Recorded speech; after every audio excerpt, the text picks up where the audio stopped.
شارەزای ئابووری تورکیامان لەگەڵە بێت لە ڕێگەی سکایپەوە لە ئەنتالیاوە لەگەڵمانە بێت. دکتۆر ئارەم سڵاوت لەبێت، ئەم کاتت باش.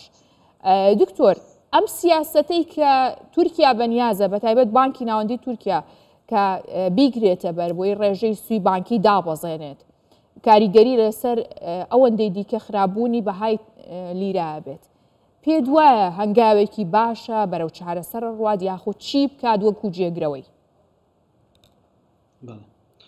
سلااو لەبارەشێت هاجەخان، سلااو لە بینەر و بیسەرە بە ڕێزەکانشتان. ئابووری تورکیا تەنیا دەتوان بڵێم یەک برینی تێدانە، یەک کێشەی نییە، زۆر کێشەی هەیە. بۆی هەڵسەنگاندن بۆ ئابووری تورکیا بکەین پێویستە کۆمەڵێک گۆڕاوی ئابووری هەمووەکی و جیۆپۆلیتیکی ناوچەکە و پەیوەندی تورکیا لەگەڵ جیهانی دەرەوە هەڵسەنگاندنی بۆ بکرێتن. ئابووری تورکیا یەکەم جار لە ساڵی 2018 بە تەقینەوەی قەیرانی دراوەکەی سەری هەڵدا و تاکو ئێستاش بەردەوامە، بەڵام بە ساڵی 2021دا بەهۆی وازهێنان لە سیاسەتی کلاسیکی یان ئامرازی سەرەکی کە بانکی ناوەندی بەکاردێنێتن ڕێژەی سوو بەهۆیەوە هەوڵ دەداتن کۆنتترۆل بکاتە سەر هەڵاوسان، پشتی لەو سیاسەتە کرد، پشتی لەو تیۆرە کرد، هەستا چی کرد؟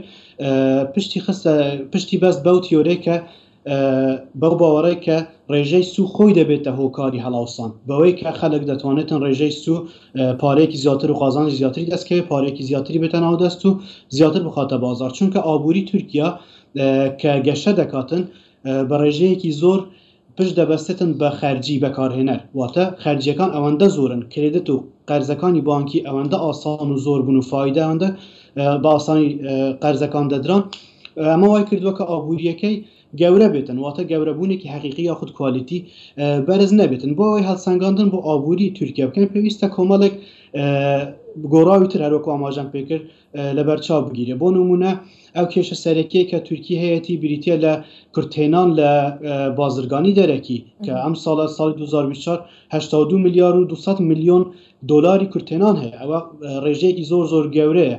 جگەلەوە پێویستە ڕێژەی بێکاری لەبەرچاو بگیرێ، هەرچەندە کە کە ئێستا تورکیا بەردەوا ئەوێت بچێتەوە ئەو سیاسەتەی پێشووتر پێش 2021 کە پاڵپشت بوو بە کەمکردنەوەی ڕێژەی سوی بانکی، ئێستا ئەو سیاسەتە جارێکی تر جێبەجێ بکاتەوە. تۆ پێ دوایە کە ئەوەندەی دیکە بەهای لیرەی تورکی دانابەزێنێ؟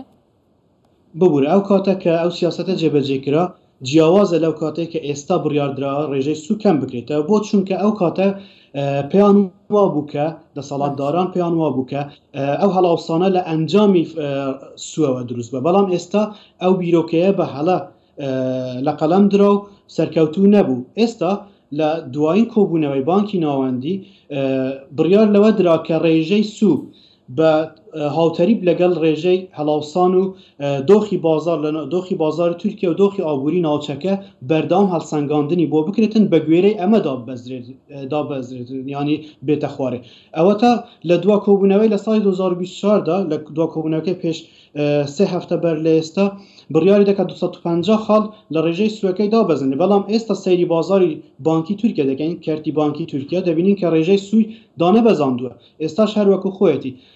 ئەم دابەزاندنە بەردەوام دەبێتن بە دڵنیاییەوە لە کۆبوونەکانی ئەم مانگە، کۆتایی ئەم مانگە یاخود لە کۆبوونەوەکانی مانگی سێدا 250 خاڵی تریشدا دەبەزێنێتن، بەڵام بە هەڵسەنگاندنی ڕێژەی هەڵئاوسانی ئێستایی و دۆخی بازار و توانای ئیستیعابکردنەوەی بازار و وەڵامدانەوەی بازار بۆ ئەم دابەزاندنە یاخود ئەم بڕیارە.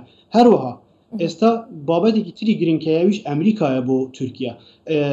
تورکیا یاخود هاوڵاتیان یاخود وەبەرهێنەرانی تورکیا وەکو ریسکێک سەیری ترامپ دەکەن کە 20 مانگ بڕیار وایە بێتە سەردەسەڵات، ئەوان بە گوێرەی ئەم دۆخە بڕیار دەدەن.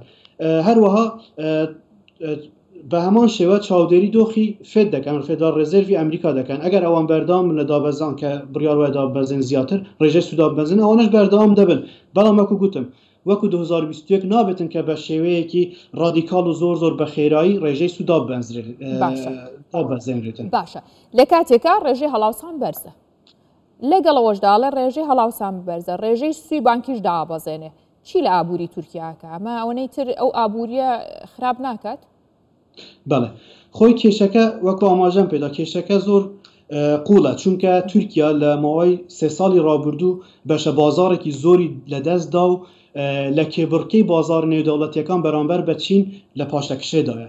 بۆیە تورکیا ناتوانێتن ڕێژەی سوبە و دەرەجەیە بە بەرزی ڕابگرێتن و بەهای لیرەی تورکیش بەرز بکاتەوە، چونکە ئەمە ڕاستەوخۆ کاریگەری خراپ دەخاتە سەر هەناردەکردنی تورکیا، چونکە تورکیاش وەکو وڵاتانی ناوچەکە وڵاتێکە پشت بە هاوردە دەبەستێت، جا هاوردە بۆ کاڵای ئامادە بێ یاخود بۆ مەواد خام بێتن.